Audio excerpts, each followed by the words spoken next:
Americans are buying more guns than ever before. People worried about the pandemic sometimes buy guns. People worried about protests in this country sometimes buy guns. And by one estimate, people have bought 3 million more guns than normal since March. Almost half of all those sales are to first-time gun owners. NPR's Chris Arnold reports. Mandy Collins is 38. She lives in Little Mountain, South Carolina with her husband and 3 kids.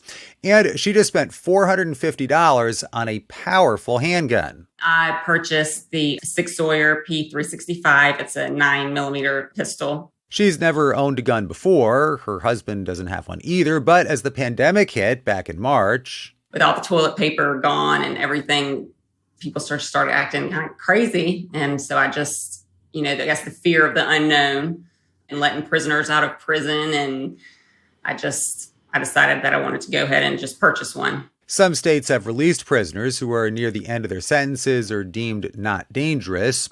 Collins says she was going to take a gun safety class first, but when she tried to buy ammo, it was sold out, just like the toilet paper, so she just bought a gun right away. Then after, seeing all the riots and the lack of arrests, I am so glad I did.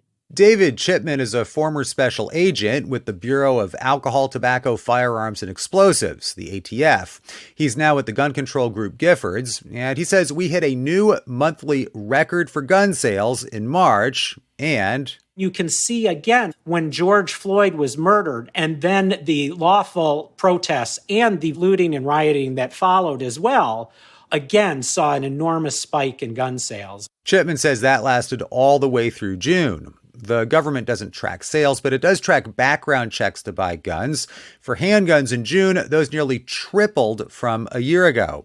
Philip Levine is an economist with Wellesley College who just wrote a report looking at Google searches. The search term buy gun is a really good indicator of gun sales. He also looked at other Google searches that contained racist language, and in his analysis, racial tensions are driving at least some of the surge in sales.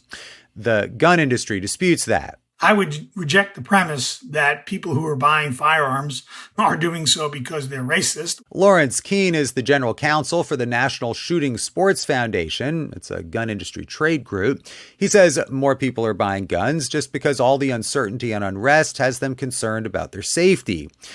Now, usually when gun sales spike, it's because gun enthusiasts think that stricter gun control might be coming, so they go out and they buy more guns.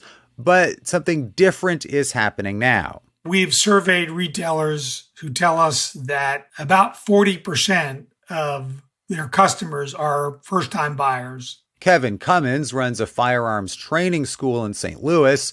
He says he's certainly seeing all kinds of people showing up to take classes. I had a lady yesterday. She was a nurse at a hospital, and she had just recently purchased a firearm and did not know how to load the firearm, didn't know anything about it, was scared to death of it.